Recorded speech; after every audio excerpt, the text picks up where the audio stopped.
কেমন আছেন সবাই? আজকে আমি আপনাদের সাথে এমন একটি বিশেষ এবং বাস্তবসম্মত জীবনের গল্প শেয়ার করতে যাচ্ছি যা আপনাদের হৃদয়ের গভীরে এক অন্য রকম দোলা দিয়ে যাবে। তাই আপনাদের কাছে অনুরোধ, এই আবেগঘন কাহিনীর প্রতিটি মুহূর্ত খুব মনোযোগ দিয়ে প্রথম থেকে শেষ পর্যন্ত দেখুন। পুরো ভিডিওটি না দেখলে কিন্তু গল্পের আসল মোড়, নাটকীয়তা এবং ভেতরের গভীর অনুভূতিগুলো একদম মিস করবেন। বুঝতেই তো পারছেন জীবনের কিছু গল্প কতটা মায়াবী হয়। চলুন তাহলে আর কথা না বাড়িয়ে মূল গল্পে প্রবেশ করা যাক। তখন মাত্র বসন্তের শুরু। আমি একটি স্বনামধন্য শিক্ষা প্রতিষ্ঠানে প্রভাষক হিসেবে যোগদান করেছি। চারপাশের পরিবেশ, নতুন সহকর্মী আর নতুন কর্মক্ষেত্রের সাথে নিজেকে মানিয়ে নেওয়ার একটা তাগিদ ছিল ভেতরে। ঠিক তেমনই এক সকালে আমি যখন আমার জন্য বরাদ্দকৃত সম্পূর্ণ নতুন একটি ব্যাচের ক্লাস নিতে ঢুকলাম, চারপাশটা তখন তরুণ শিক্ষার্থীদের কোলাহলে মুখরিত। ঠিক সেই চঞ্চল আর প্রাণবন্ত ভিড়ের মাঝেই আমি প্রথম তাকে দেখতে পেয়েছিলাম।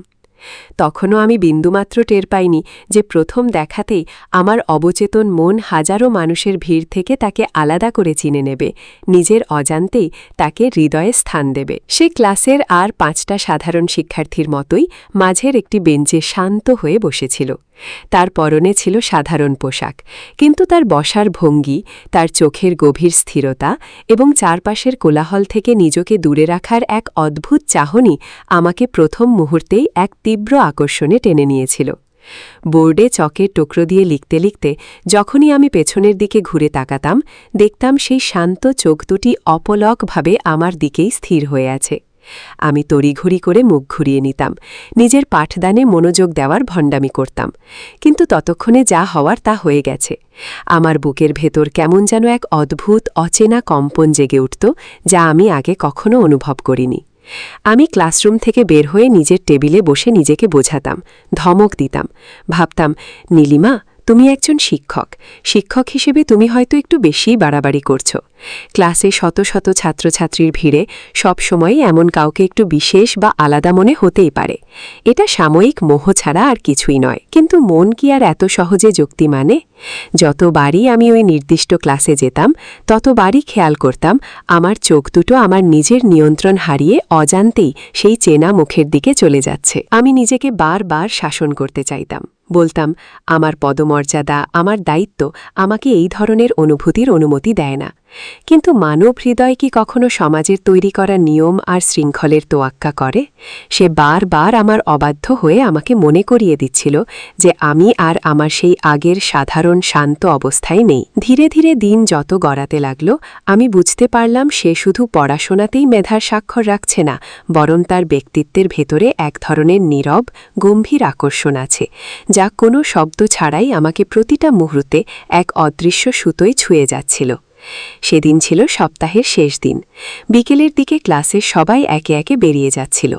আমি ডায়েরি আর কলম গুছিয়ে নেওয়ার সময় হঠাৎ খেয়াল করলাম সে এখনও তার জায়গায় স্থির বসে আছে। সবাই চলে যাওয়ার পর সে ধীর পায়ে আমার টেবিলের সামনে এসে দাঁড়াল। তার হাতে ছিল একটি অ্যাসাইনমেন্টের খাতা।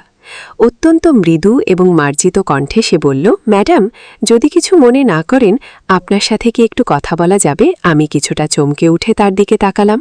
মনে মনে এক ধরনের অদ্ভুত অস্বস্তি আর কৌতূহল কাজ করছিল, কিন্তু তার চোখের দিকে তাকিয়ে বুঝলাম সেখানে কোনো রকমের দুষ্টুমি বা চপলতা নেই, বরং সেখানে খেলা করছে এক গভীর আন্তরিকতা আর শ্রদ্ধা। আমি আমার ভেতরের কাঁপুনিটা আড়াল করে হালকা মাথা নাড়লাম। অত্যন্ত স্বাভাবিক থাকার চেষ্টা করে বললাম, হ্যাঁ রুদ্র, বলো, কি বলতে চাও? সে কিছুটা দ্বিধাদ্বন্দ্ব নিয়ে নিজের হাত দুটিকে শক্ত করে চেপে ধরে বলল, আসলে ম্যাডাম, আপনি যদি অনুমতি দেন, তবে কোনো একদিন আমি আপনাকে 1 কাপ কফি খাওয়ার আমন্ত্রণ জানাতে চাই। কোনো বিশেষ কারণ নেই, শুধু আপনাকে একটু কাছ থেকে জানার জন্য, কিছুটা সময়ের কথা বলার জন্য। তার এই আকস্মিক প্রস্তাবে আমি বেশ কিছুক্ষণ স্তব্ধ হয়ে রইলাম। আমার মুখ থেকে কোনো শব্দ বের হচ্ছিল না। তখন আমার মনের ভেতরে এক তীব্র মনস্তাত্ত্বিক লড়াই চলছিল। আমার ভেতরের বিবেক এবং শিক্ষক সত্তা চিৎকার করে বলছিল, একজন ছাত্রের কাছ থেকে এমন ব্যক্তিগত আমন্ত্রণ গ্রহণ করা কোনোভাবেই উচিত নয়। এটা শিক্ষকতার মর্যাদার পরিপন্থী। কিন্তু ঠিক তখনই আমি যখন তার চোখের দিকে তাকালাম, সেখানে এমন এক অকৃত্রিম বিশ্বাস আর সরলতা দেখলাম যা আমাকে কোনোভাবেই না বলতে দিল না। আমি এক দীর্ঘশ্বাস ফেলে নিজেকে সঁপে দিলাম সেই স্রোতে। মৃদু হেসে বললাম, ঠিক আছে রুদ্র, তবে মনে রেখো, কফি খাওয়া মানে শুধুই কফি খাওয়া, এর বাইরে অন্য কিছু নয়। তার পরের দিনই আমরা প্রথমবার প্রাতিষ্ঠানিক গণ্ডির বাইরে একসাথে কোথাও বেরিয়েছিলাম। আজ এতগুলো দিন পার হয়ে যাবার পরও আমি সেই বিশেষ বিকেলটার কথা কোনোভাবেই ভুলতে পারি না। শহরের এক কোণে গড়ে ওঠা একটি ছিমছাম কফি শপের জানালার ঠিক পাশেই আমরা বসেছিলাম। বিকেলের সোনাঝুরি রোদ জানালার কাচ গলে এসে আমাদের মুখে পড়ছিল। আমি মনে মনে শক্ত প্রতিজ্ঞা করে এসেছিলাম যে আমি শুধু পড়াশোনা আর প্রাতিষ্ঠানিক বিষয় নিয়েই আনুষ্ঠানিক কথা বলবো, যাতে আমাদের মধ্যকার দূরত্বের দেয়ালটা বজায় থাকে। কিন্তু রুদ্র যখন কথা বলতে শুরু করল, তার প্রতিটি বাক্যের ভেতরের পরিপক্কতা আমাকে বারবার বিস্মিত করছিল। সে তার ভবিষ্যতের স্বপ্নের কথা বলছিল, তার জীবনের কঠিন সংগ্রামের দিনগুলোর গল্প বলছিল, আর আমি মন্ত্রমুগ্ধের মতো তা শুনছিলাম। এক মুহূর্তের জন্য আমার মনেই হচ্ছিল না যে আমি আমার চেয়ে বয়সে ছোট কোনো ছাত্রের সামনে বসে আছি, বরং মনে হচ্ছিল আমি কোনো পরিণত, অভিজ্ঞ এক পরম বন্ধুর পাশে বসে জীবনের গভীর আলাপনে মগ্ন হয়ে আছি। সেই রাতে যখন আমি বাসায় ফিরলাম, চারপাশটা তখন নিঝুম। আমি ড্রেসিং টেবিলের আয়নার সামনে দাঁড়িয়ে নিজেকে নিজেই কাঠগড়ায় দাঁড় করালাম। নিজেকে প্রশ্ন করলাম, নীলিমা, তুমি কি কোনো মস্ত বড় ভুল করছো, নাকি তুমি সত্যিই এমন এক নতুন অনুভূতির গোলকধাঁধায় প্রবেশ করছো যেখান থেকে ফেরার আর কোনো পথ নেই? আমি সেদিন নিজের মনের কাছ থেকে কোনো স্পষ্ট উত্তর পাইনি, শুধু অনুভব করতে পেরেছিলাম এক অজানা আশঙ্কায় আর ভালো লাগায় আমার চোখের কোণটা অলক্ষ্যেই ভিজে উঠেছিল। সেই কফি শপের বিকেলের পর থেকে আমাদের যোগাযোগের পরিধি যেন এক লাফে অনেকখানি বেড়ে গেল। আগে যা ছিল কেবল ক্লাসরুমের চার দেওয়ালে সীমাবদ্ধ, এখন তা রূপ নিল এক মধুর অভ্যাসে। কখনো কলেজের বিশাল লাইব্রেরির শেষ প্রান্তের তাকগুলোর আড়ালে নতুন বই খুঁজতে গিয়ে আমাদের দেখা হতো, কখনো বা কলেজ ছুটি হওয়ার পর ব্যস্ত রাজপথ ধরে পাশাপাশি হেঁটে যাওয়ার মাঝে আমরা নিজেদের খুঁজে পেতাম। আবার কখনো কোনো কারণ ছাড়াই গভীর রাতে ফোনের ওপ্রান্তে তার মৃদু কণ্ঠস্বর শোনার জন্য আমার মন ব্যাকুল হয়ে উঠত। আর এই সব কিছুর অন্তরালে আমি নিজের অজান্তেই এক গভীর মায়ার সাগরে ডুবে যাচ্ছিলাম। আমি তখনও আমার এই অনুভূতির কথা বাইরের কাউকে বিন্দুমাত্র টের পেতে দিইনি। সহকর্মীদের আড্ডায় সবসময় নিজেকে ভীষণ স্বাভাবিক রাখতাম, কিন্তু আমার নিজের মনের ভেতর আমি পুরোপুরি নিশ্চিত হয়ে গিয়েছিলাম যে আমি আর সেই আগের নীলিমা নেই।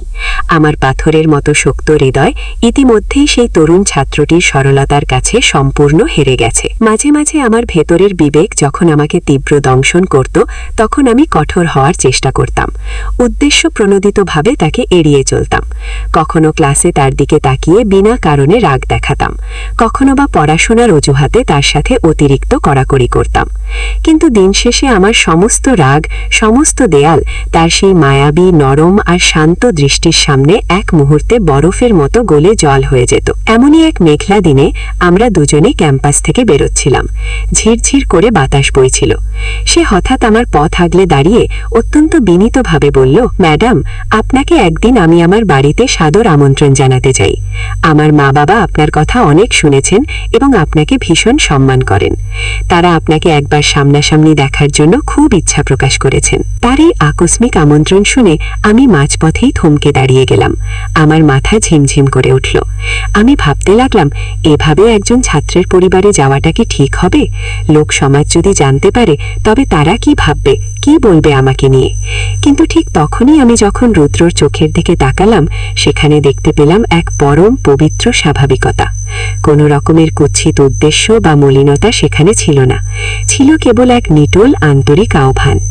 আমি মুখে সরাসরি কিছু না বলে শুধু একটা আলতো হাসির রেখা ফুটিয়ে তুললাম এবং বললাম, আচ্ছা, সময় সুযোগ হলে দেখা যাবে। কিন্তু আমার অবাধ্যে মন তখনই মনে মনে তার বাড়িতে যাওয়ার জন্য সম্পূর্ণ প্রস্তুত হয়ে গিয়েছিল। আমি জানতাম আমাদের এই অদৃশ্য সম্পর্কের পথটি যেখানেই যাক না কেন, এমন একটি মুহূর্ত একদিন আসবেই। আমি আজও অত্যন্ত স্পষ্টভাবে মনে করতে পারি সেই বিশেষ দিনটির কথা, যেদিন আমি প্রথমবার রুদ্রর বাসায় আমন্ত্রিত অতিথি হয়ে হয়ে গিয়েছিলাম। সেদিন সকালবেলা যখন আমার ঘুম ভাঙল, মনের ভেতরে এক অদ্ভুত চেনা অচেনা টান অনুভব করছিলাম।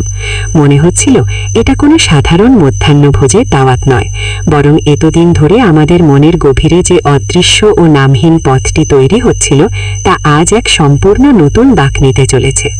আমি সেদিন আয়নার সামনে দাঁড়িয়ে বারবার নিজেকে সাজাতে চাইলাম আর মুছছিলাম। জীবনে কখনো পোশাক নির্বাচন করতে গিয়ে এতখানি দ্বিধায় পড়িনি। প্রথমে ভাবলাম একটি জমকালো শাড়ি পরি, কিন্তু তখনই মনে হলো একজন ছাত্রের বাড়িতে যাচ্ছি, অতিরিক্ত সাজগোজ দেখলে হয়তো কেউ অন্য কিছু ভেবে বসতে পারে। আবার ভাবলাম সাধারণ একটা সালোয়ার কামিজ পরি, কিন্তু মন বলছিল আজ তো একটা বিশেষ দিন, একটু পরিপাটি না হলে কেমন দেখায়। শেষ পর্যন্ত অনেক ভেবেচিন্তে আমি অত্যন্ত সাধারণ অথচ মার্জিত একটি পোশাক বেছে নিলাম। তবুও আমার মনের ভেতরের ধুকপুকানি কোনোভাবেই কমছিল না। বাসা থেকে বের হবার সময় বুকের ভেতরটা যেন ঝড়ের বেগে কাঁপছিল।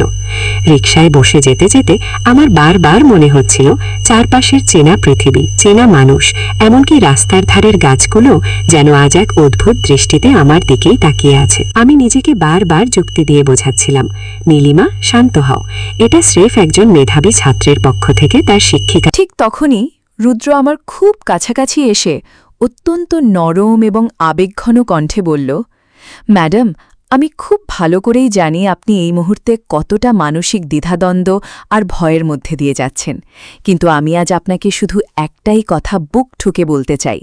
আমি আপনাকে ছাড়া আমার জীবনের কোনো ভবিষ্যৎ কল্পনাই করতে পারি না। আপনিই আমার শুরু এবং আপনিই আমার শেষ। তার এই আকস্মিক এবং গভীর কথাগুলো শুনে আমার পুরো হৃৎপিণ্ড যেন এক মুহূর্তের জন্য থমকে গেল। আমার মুখ থেকে কোনো কথা বেরোল না। আমি এক দীর্ঘ নিঃশ্বাস ফেলে পরম শূন্যতায় নদীর দিগন্তের দিকে তাকিয়ে রইলাম। আমার সেই অশ্রুসজল নীরবতার মাঝেই যেন আমার ভেতরের সব না বলা উত্তর লুকিয়েছিল। রুদ্র আমার সেই নীরবতাকে সম্মান জানিয়ে পাশে চুপচাপ বসে রইল। সে কোনো বাড়াবাড়ি করল না, আমার হাত ধরার জন্য কোনো জোর করল না। শুধু তার সেই শান্ত, নির্ভরযোগ্য উপস্থিতি দিয়েই আমাকে মনে মনে বোঝাল যে এই কঠিন এবং নিষিদ্ধ পথের লড়াইয়ে আমি আর একা নই। ঠিক সেই বিশেষ মুহূর্ত থেকে আমি আর নিজের ভেতরের অনুভূতিকে কোনোভাবেই প্রতিরোধ করতে পারলাম না। আমি মনে মনে এক কঠিন সিদ্ধান্ত নিয়ে ফেললাম। জীবনে যাই ঘটুক না কেন, সমাজ যতই আঙুল তুলুক না কেন, আমি আর এই ভালোবাসার পথ থেকে এক পাও পিছু হটব না। আমি খুব ভালো করেই জানতাম যে এই অসম এবং নিষিদ্ধ পথে হাঁটলে সামনে অগণিত সামাজিক বাধা, অপমান আর ঝড় আসবে, কিন্তু আমি এটাও খুব ভালো করে নিশ্চিত হয়ে গিয়েছিলাম যে এটাই আমার জীবনের একমাত্র সত্যিকারের খাঁটি অনুভূতি। এরপর থেকে আমরা আরও অনেকবার নিজেদের মতো করে একসাথে সময় কাটিয়েছি। কখনো শহরের কোনো অন্ধকার সিনেমা হলের শেষ সারিতে বসে সিনেমা দেখেছি, কখনো বা দূরের কোনো সবুজ পার্কে গিয়ে প্রকৃতির মাঝে হারিয়ে গেছি। আবার কখনো কোনো কথা না বলে কেবল একে অপরের পাশে নিঃশব্দে বসে থেকেছি ঘণ্টার পর ঘণ্টা। প্রতিটি মুহূর্ত আমার কাছে সম্পূর্ণ নতুন, এক অদ্ভুত জাদুকরী লাগত। প্রতিটি নতুন দিনে আমি যেন এক নতুন জীবনের স্বাদ পাচ্ছিলাম, নতুন করে বাঁচতে শিখছিলাম। আমি আর আগের সেই খাঁচায় বন্দি নির্লিপ্ত নীলিমা ছিলাম না। আমি ভেতর থেকে সম্পূর্ণ অন্য এক মানুষ হয়ে গিয়েছিলাম। যদিও বাইরে থেকে আমার এই পরিবর্তনের কথা কলেজের কেউ প্রথম প্রথম টের পায়নি, কিন্তু আমার ভেতরের অন্তরাত্মা জানত আমি সম্পূর্ণ অন্য এক চেনা পৃথিবীর বাসিন্দা হয়ে গেছি। আমি জানতাম না এই অসম সামাজিক নিয়ম ভাঙা সম্পর্কের শেষ পরিণতি কোথায়, কোন অতল গহ্বরে, কিন্তু এটুকু আমার কাছে জলের মতো পরিষ্কার হয়ে গিয়েছিল যে এই মায়াবী পথ থেকে ফিরে আসার আর কোনো রাস্তা আমি নিজের জন্য খোলা রাখিনি। সেদিন নদীর ধারে বসে রুদ্র যখন তার মনের গভীরের কথাগুলো কোনো আড়াল ছাড়া আমার সামনে প্রকাশ করেছিল, ঠিক তখন থেকেই আমি বুঝতে পেরেছিলাম যে আমার জীবনের চেনা পথটি এবার এক সম্পূর্ণ ভিন্ন এবং বিপজ্জনক দিকে মোড় নিতে চলেছে। আমি প্রতিনিয়ত নিজের বাসায় ফিরে একলা ঘরে নিজেকে বোঝানোর আপ্রাণ চেষ্টা করতাম যে নীলিমা, তুমি একজন আদর্শ শিক্ষক, তোমার দায়িত্ব এবং কর্তব্য কেবল ক্লাসরুমের পড়াশোনা আর সিলেবাসের মধ্যেই সীমাবদ্ধ থাকা উচিত। এর বাইরে যাওয়া তোমার জন্য চরম সর্বনাশ ডেকে আনবে। কিন্তু আমার অবাধ্য মন আমার কোনো যুক্তি, কোনো সামাজিক ভয় মানতে নারাজ ছিল। সে বারবার আমাকে এক অদৃশ্য টানে রুদ্রর সেই গভীর শান্ত চোখের অতল গহ্বরে নিয়ে যাচ্ছিল। আমি প্রতিদিন ক্লাসে দাঁড়িয়ে যখন লেকচার দিতাম তখন অন্য শত শত ছাত্রছাত্রীর চঞ্চল ভিড়ের মাঝেও রুদ্রর সেই গভীর অর্থপূর্ণ দৃষ্টি আমাকে এক মুহূর্তে আলাদা করে খুঁজে বের করে নিত। আমি বাইরে থেকে নিজেকে ভীষণ কঠোর, গম্ভীর এবং নিয়মনিষ্ঠ দেখানোর এক ব্যর্থ ভণ্ডামি করতাম, কিন্তু ভেতর থেকে আমি ইতিমধ্যেই তার ভালোবাসার কাছে সম্পূর্ণ ভেঙে পড়েছিলাম, নিজেকে সঁপে দিয়েছিলাম। ধীরে ধীরে দিন যত যেতে লাগল, কলেজের চত্বরে আমাদের নিয়ে নানা রকম ফিসফিসানি আর কানাকানি বাড়তে লাগল। একদিন কলেজ ছুটি হওয়ার পর যখন চারপাশটা কিছুটা ফাঁকা হয়ে এসেছে, সে আমার ডেস্কের সামনে এসে মৃদু স্বরে বলল, ম্যাডাম, আজকে কলেজ শেষে আমার সাথে একটুখানি পথ হাঁটবেন? আমি আর নিজেকে ধরে রাখতে পারলাম না, কোনো দ্বিধা না করেই চুপচাপ রাজি হয়ে গেলাম। আমরা দুজনে শহরের চেনা ব্যস্ত ভিড় এড়িয়ে এক নির্জন গাছপালায় ঘেরা দূরবর্তী রাস্তা ধরে হাঁটতে লাগলাম। চারপাশের আধুনিক শহরের আলো ঝলমল করছিল, কিন্তু আমাদের দুজনের ভেতরে এক গভীর পবিত্র নীরবতা বিরাজ করছিল। সে হঠাৎ হাঁটতে হাঁটতে মাঝপথেই থেমে গেল, আমার দিকে ঘুরে দাঁড়িয়ে অত্যন্ত আবেগঘন গলায় বলল, আপনি কি জানেন ম্যাডাম, আপনার এই জীবনে আসার পর থেকে আমি নিজের ভেতরে কতটা বদলে গেছি। আমি আগে কখনো পড়াশোনা বা নিজের ভবিষ্যৎ নিয়ে এতখানি সিরিয়াস ছিলাম না, কিন্তু এখন প্রতিদিন আমি শুধু আপনার যোগ্য হয়ে ওঠার জন্যই আপ্রাণ চেষ্টা করি। আপনার ওই একচিলতে হাসির জন্যই আমি জীবনে মস্ত বড় কিছু হতে চাই। আমি তার সেই সরল গভীর চোখের দিকে তাকিয়ে সেদিন কোনো মুখের কথা খুঁজে পাইনি। আমার গলা যেন এক অজানা আবেগে শুকিয়ে আসছিল। আমি শুধু মনে মনে ভাবছিলাম, এই তরুণ ছেলেটি কি আসলেই কেবল আমার একজন ছাত্র, নাকি সে আমার জীবনের সেই কাঙ্ক্ষিত মানুষ যাকে আমি আমার বিগত জীবনের এতগুলো বসন্ত ধরে একলা মনে খুঁজে বেড়াচ্ছিলাম। দিনগুলো যেন বাতাসের বেগে কেটে যাচ্ছিল, আর আমাদের এই নামহীন সম্পর্কের গভীরতা আরও তীব্র হচ্ছিল। আমরা সুযোগ পেলেই মাঝে মাঝে শহরের কোলাহল থেকে দূরে প্রকৃতির কাছাকাছি কোনো নিরিবিলি জায়গায় চলে যেতাম। সেখানে ঘাসের ওপর বসে আমরা ঘণ্টার পর ঘণ্টা নিজেদের জীবনের সুখ দুঃখের গল্প করতাম। সে আমাকে তার অবুঝ শৈশবের দিনগুলোর কথা বলতো, আর আমি তার কাছে প্রকাশ করতাম আমার বিগত জীবনের একাকিত্ব আর ভেতরের জমানো কষ্টের তীব্র কাহিনীর কথা। আমরা একে অপরের সামনে মনের সমস্ত আগল খুলে সম্পূর্ণ নগ্ন হয়ে যেতাম। আমাদের এই সম্পর্ক তখন সাধারণ বন্ধুত্বের বা শিক্ষক ছাত্রের সীমানা অনেক আগেই চূর্ণ বিচূর্ণ করে দিয়েছিল। কিন্তু এই চরম সত্যের পাশাপাশি আমরা দুজনে এটাও খুব ভালো করে জানতাম যে এই রক্ষণশীল সমাজের সামনে আমরা কখনোই আমাদের এই ভালোবাসাকে প্রকাশ করতে পারব না। আমি প্রতিটা মুহূর্তে ভয়ে কাঁপতাম, এই বুঝি কলেজের কোনো সহকর্মীর তীক্ষ্ণ চোখে আমরা ধরা পড়ে গেলাম। মাঝে মাঝে ক্লাসরুমে ঢোকার পর যখন দেখতাম পেছনের বেঞ্চের কিছু ছেলেমেয়ে আমাদের দিকে তাকিয়ে নিজেদের মধ্যে ইশারায় হাসাহাসি করছে, তখন আমার বুকের ভেতরটা ভয়ে দুরুদুরু করে কেঁপে উঠত। মনে হতো, ওরা কি তবে আমাদের এই গোপন কথাটি কোনোভাবে টের পেয়ে গেছে? কিন্তু রুদ্র সবসময় এক অদ্ভুত শান্ত এবং নির্ভীক ভঙ্গিতে থাকত, যেন চারপাশের এই ফিসফিসানি তাকে বিন্দুমাত্র স্পর্শ করতে পারছে না। তার এই অসীম সাহস আর পরিপক্কতা দেখে আমি মনে মনে চরম বিস্মিত হয়ে যেতাম। একদিন কলেজেরই এক পুরনো লাইব্রেরির অন্ধকার কোণায় বসে আমরা যখন বই খুঁজছিলাম, সে হঠাৎ চারপাশটা দেখে অত্যন্ত আলতো করে আমার হাতটি নিজের হাতের মুঠোয় তুলে নিল।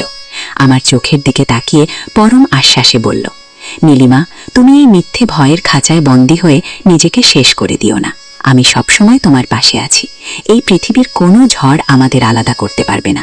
আমি তোমাকে কখনো একা হতে দেব না। আমি সেদিন তার সেই কথার কোনো উত্তর দিতে পারিনি, শুধু পরম শান্তিতে চোখ দুটি বন্ধ করে তার হাতের সেই চেনা উষ্ণতা নিজের শরীরের গভীরে অনুভব করেছিলাম। বাইরে থেকে আমি সমাজ আর কলঙ্কের ভয়ে যতই এই সম্পর্ককে অস্বীকার করার ভণ্ডামি করি না কেন, আমি ভেতর থেকে খুব ভালো করেই জেনে গিয়েছিলাম যে আমি ইতিমধ্যেই এই ছেলেটির ওপর আমার পুরো অস্তিত্ব দিয়ে নির্ভর করতে শিখে গেছি। আমি খুব ভালো করে জানতাম যে আমাদের এই অসম সম্পর্কের কথা একদিন না একদিন সবার সামনে প্রকাশ পেয়ে যাবেই। তবুও আমি কোনো এক অজ্ঞাত মোহবশত নিজেকে এই পথ থেকে থামাতে পারছিলাম না। প্রতিদিন সকালে ঘুম থেকে উঠেই আমার মন ব্যাকুল হয়ে উঠত। কখন কলেজে যাব, কখন তার সেই চেনা মুখটি দেখতে পাব, কখন তার সেই মায়াবী কণ্ঠস্বর শুনতে পাব। আমার চারপাশে তখন কলেজের সহকর্মীদের মধ্যে নানা রকম কুৎসিত গুজব আর ফিসফিসানি তীব্র রূপ নিতে শুরু করেছিল। স্টাফরুমে ঢুকলেই সহকর্মীরা হঠাৎ চুপ হয়ে যেতেন, কেউ কেউ আর চোখে তাকিয়ে বাঁকা হাসি হাসতেন। এমনকি কিছু সাধারণ শিক্ষার্থীও হয়তো আমাদের এই গোপন সম্পর্কের গভীরতা আঁচ করতে পেরেছিল। আমি ভেতরে ভেতরে লোকলজ্জা আর চাকরি হারানোর ভয়ে প্রতিটা মুহূর্ত কেঁপে উঠতাম। কিন্তু আশ্চর্যের বিষয় হলো, রুদ্রর সাথে কাটানো প্রতিটি গোপন মুহূর্ত আমার কাছে পৃথিবীর সমস্ত সামাজিক ভয়, সমস্ত কলঙ্কের চেয়ে অনেক বেশি মূল্যবান হয়ে উঠেছিল। আমি স্পষ্ট বুঝতে পারছিলাম যে আমরা যতখানি আড়াল করার চেষ্টা করি না কেন, আমাদের ভেতরের এই ভালোবাসার তীব্র গভীরতা আমাদের চোখে মুখে, আমাদের কথাবার্তার ধরনে অলক্ষ্যেই ফুটে উঠছিল। আমি জানতাম খুব শীঘ্রই আমাদের জীবনে এক মস্ত বড় সামাজিক ঝড় আছড়ে পড়বে, কিন্তু তবুও আমার মন শুধু চাইত প্রতিটা মুহূর্ত রুদ্রর সাথে বাঁচতে, তার সাথে নির্জন পথ ধরে হাঁটতে আর একসাথে এক নতুন পৃথিবীর স্বপ্ন দেখতে। আমি আয়নার সামনে দাঁড়িয়ে নিজেকে বারবার চড় মারতাম, বলতাম, নীলিমা, তুমি একজন শিক্ষক, তোমার একটি সামাজিক মর্যাদা আছে। কিন্তু দিন শেষে আমার ভেতরের শিক্ষক সত্তাটি হেরে যেত, আর জয়ী হতো কেবলই একজন সাধারণ নারী, যে নিজের সমস্ত অস্তিত্ব দিয়ে এক তরুণকে ভালোবেসে ফেলেছে। সেদিন থেকে আমার জীবন যেন এক অদ্ভুত জটিল ছন্দে বাঁধা পড়ে গেল। প্রতিদিন সকালে কলেজে যাওয়ার আগে আমি নিজেকে কঠোরভাবে বোঝাতাম যে আজ আমি কেবলই একজন পেশাদার শিক্ষিকা হিসেবে দায়িত্ব পালন করব। কিন্তু ক্লাসরুমের চৌকাঠে পা রাখতেই আমার চোখ দুটো যেন আমার অবাধ্য হয়ে সবার আগে রুদ্র সেই নির্দিষ্ট সিটটি খুঁজে নিত। সে যখন খাতার ভেতর মাথা নিচু করে নোট লিখত, তখনও আমি স্পষ্ট অনুভব করতে পারতাম যে তার ভেতরের এক অদৃশ্য দৃষ্টি আড়াল থেকে আমাকে প্রতি মুহূর্তে আলতো করে ছুঁয়ে যাচ্ছে। আমি যতবারই আমাদের এই সম্পর্কটাকে কেবল এক পবিত্র বন্ধুত্বের নাম দিয়ে ধামাচাপা দিতে চাইতাম, ততবারই আমার মনের ভেতর এক তীব্র কালবৈশাখী ঝড় উঠে আমার সমস্ত যুক্তিকে ধুলোয় মিশিয়ে দিত। আমি দিনের পর দিন রাতে ঠিকমতো ঘুমোতে পারতাম না, বিছানায় শুয়ে কেবল ছটপট করতাম। তার সাথে কাটানো প্রতিটি মুহূর্ত আমার একাকী জীবনের অন্ধকারে এক নতুন আলোর প্রদীপ জ্বেলে দিয়েছিল। আমরা সবার চোখ ফাঁকি দিয়ে লুকিয়ে লুকিয়ে গল্প করতাম, কখনো মাঝরাতে ফোনে ফিসফিস করে, কখনো বা কলেজ ছুটি হওয়ার পর কোনো নির্জন পার্কের কোনায়। আমি স্পষ্ট শুনতে পাচ্ছিলাম চারপাশের গুজবের আগুন কতটা দ্রুত ছড়াচ্ছে। কিছু সহপাঠী তো আমাদের সামনে